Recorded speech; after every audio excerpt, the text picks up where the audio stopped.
Dueling the Dragon, Adventures in Chinese Media and Education, written by Abdiel Leroy and narrated by the author. Introduction. Looking back over these chronicles, I tingle with embarrassment sometimes at my naivety, overreactions, and missed opportunities. I even wonder what readers will infer about my psychological makeup at the time. A glutton for punishment, surely, and meeting at least one definition of insanity by repeating the same thing and expecting different results. But rather than revise this book with the benefit of hindsight, I have favoured giving voice to my former self as he was then. After all, Dueling the Dragon has its origins in a series of emails written to friends overseas, in which I was unfolding events more or less as they occurred, nor have I seen a need to change anyone's name in these accounts. I have also retained most of the original expletives, as they help to encapsulate my emotional responses at the time. I shun legalism in language as well as in life, and I am rather of Shakespeare's view that there is nothing either good or bad, but thinking makes it so. In any case, I trust readers will find the language less shocking than what it is responding to. I have witnessed universities complicit in honouring exam cheats, students sold into slavery while teachers pocket the proceeds, and farmers driven off their land by unscrupulous developers. My own direct experiences include false charges alleged by Beijing police and persecution at China's state media institutions, and I have not made any of this up.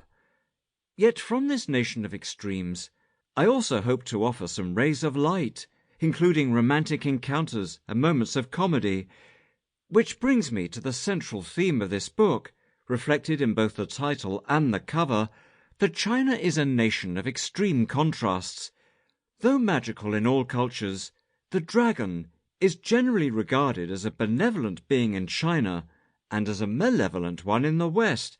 In my experience, the Chinese dragon is fully both. Dueling the Dragon is really 5 books in one, each covering a distinct period. The first, Dispatches from Chengdu, starts in 2005 with my early days as a teacher in the western province of Sichuan, followed by Laments from Leshan, a nearby city in the same province. My third teaching assignment is described in Chidings from Changping, a city near Beijing. The fourth and fifth books, Briefings from Beijing and Perspectives from Peking, respectively, center around my experiences at Chinese state media giants China Radio International, beginning in 2007, and China Central Television in 2015. It is perhaps too much to hope that my observations about China will be prescriptive, but at least I can offer the perspective of an outsider, and sometimes it takes an outsider to observe the obvious. In the end, if adventure stories contain both miracle and monster, friend and foe, then this book can justly claim to describe an adventure. Dispatches from Chengdu 1.